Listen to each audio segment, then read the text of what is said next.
The funds are legally separate from the sponsoring entity, but in reality, the entity underwrites the benefit promise. If you have a XYZ company that sets up a defined benefit pension fund, the trust fund is separate, but in reality, whether or not formally stated in the documents, that company is underwriting those pensions. And defined benefits funds, mostly, let's talk of defined benefit pension funds, these are going out of favor. Entities are reluctant to take on the future salary, longevity, and other DB risks. Yet there still are some very large DB funds around.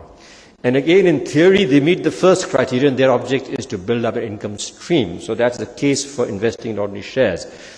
Liabilities are very long and in principle permit or require long-term investments. But they're fuzzy liabilities. They depend on future salaries, future pension needs. They're not nailed down hard money liabilities.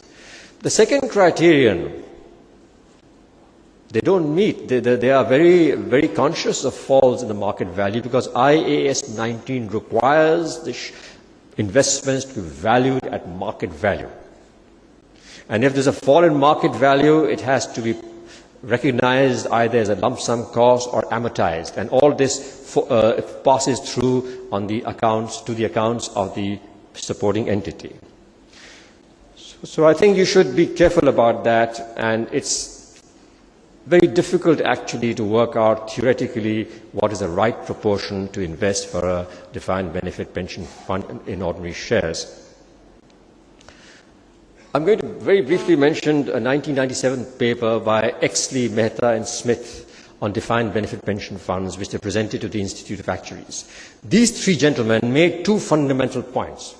The first point, they said, that if a DB fund buys shares, it does so on behalf of the entity's shareholders. They pierce the corporate veil between the shareholders and the pensioners. There's the company itself, then there's a trust fund, and they are legally separate entities. But they said, forget about this, go right through, that ultimately if a DB fund buys ordinary shares, it is buying on behalf of the shareholders in the entity. And second, they had a very clear view that shares do not hedge the future salary risk. This is one of the biggest risks to which a DB scheme is exposed. Everyone doesn't agree with Exley, Mehta and Smith, but there is a point they are making. I want to place it before you. And suppose we agreed with them, then we could reason as follows. We could say shareholders buy a company, shares in a company because they wish to invest in the business or businesses run by the company, whether it is fertilizers or making motor cars or running stores, whatever. That's why they've bought shares in this company. If shareholders wish to invest in shares of other companies, they can do so on their own or via mutual funds. Well, the thesis is that the funds buying ordinary shares basically on behalf of the policyholders.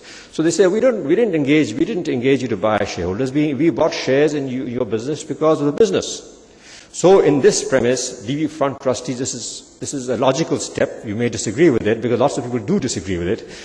DB trust fund trustees should not buy ordinary shares. They should simply try to match the cash outflows of the DB scheme through other suitable investments. Quick word on DB gratuity funds. There are lots of them.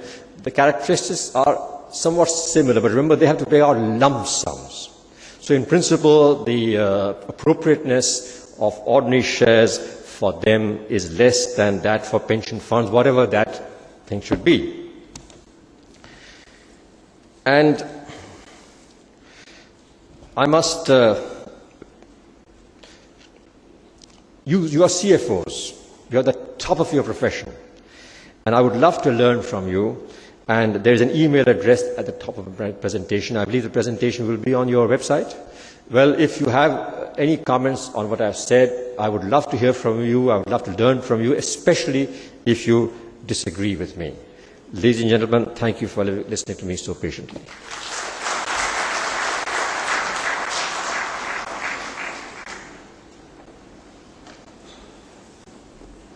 Thank you very much, Akhtar Saab. It's a pleasure hearing from you, and it's a great learning experience always.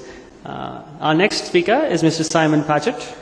And Mr. Padget is a fellow member of Chartered Association of Certified Accountants, an associate member of Certified Fraud Examiners, and Senior Vice President of the UAE CFE Board, member of the Institute of Risk Managers, and member of the Chartered Institute for Securities and Investments. He has over 20 years of experience in focusing strongly on forensic accounting, fraud, and corruption investigations. He's a renowned expert in anti-money laundering and has trained government departments challenged with monitoring anti-money laundering. Now, he's here to share his insights and views on risks and frauds and how we, over the years, and how we can help mitigate our risks in the future. Mr. Simon Padget, thank you.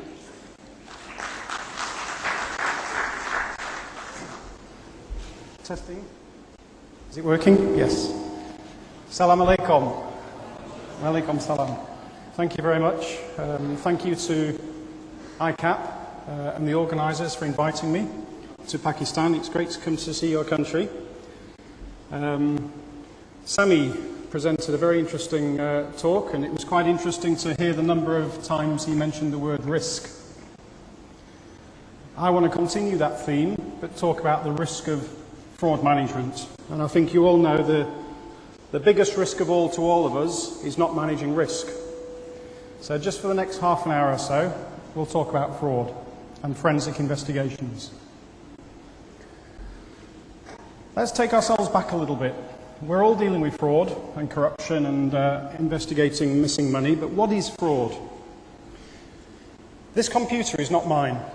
This laptop is not mine. If I take this laptop and put it in the boot of my car and try and drive it out of the security gate, the very heavy security gate, I notice, then they will stop me, and that is theft, attempted theft. However, if I take this laptop and make a note, I write on this piece of paper, I am taking the laptop for a repair. It's a lie. I am not taking it for a repair. I leave the note here, take the laptop out of the security gate, security stops me. That's a little bit different to theft. That is fraud. The reason why it's fraud is because I've lied. I've created a lie. That lie is called a misrepresentation. That is the backbone to fraud investigations and the difference between theft and fraud. A thief will take something and run away with it quickly and hope he won't be seen. A fraudster is a little bit more thinking to this. He will create a lie, take the item, and walk away very slowly in front of everybody, relying on that lie, that misrepresentation. Now, to forensic investigators and to CFOs and anybody involved in sorting out this process of theft and fraud, the majority of the work is dealing with the lie and proving the lie. So in your situations, the misrepresentation is very likely to be false accounting. They will pretend in the books that they paid XYZ instead of stole the money. And it is our role to look at that misrepresentation in the books of accounts. So along with intent, we have to prove intent. We have to prove that somebody lost something, which is called a prejudice. The majority of our work in forensic accounting is proving misrepresentation. And you have to prove that in a court of law. Right, let me practice with this. The misrepresentation is quite often represents itself in the books of accounts as counterfeiting or forgery. The difference between counterfeiting and forgery. A counterfeit is a totally fictitious document. It doesn't exist, it's not real, it's manufactured on a Word document. For example, your CPA certificate. You can print it, you can type one on Word and print it out and sign it and pretend it's a CPA document, a certificate. A forgery is a real document with a change on it. So you take somebody else's accounting certificate off the wall, you use Tipex and whiteout and change the name to your name. That's a forgery. It's a real document. And in this context, we're going to look at some forged documents to look at this misrepresentation. We're going to look at quite a few checks. Check forgery and check fraud is quite prevalent. And we're going to look at some other examples. Obviously, in half an hour, I'm quite limited. But what I promise to do is show you some real-life examples of frauds that we've investigated over the last many years. So counterfeiting is cloning. Forgery, there are many types of ways of forging a document. And if we think about the example of a cheque, if I steal a cheque payable to ABC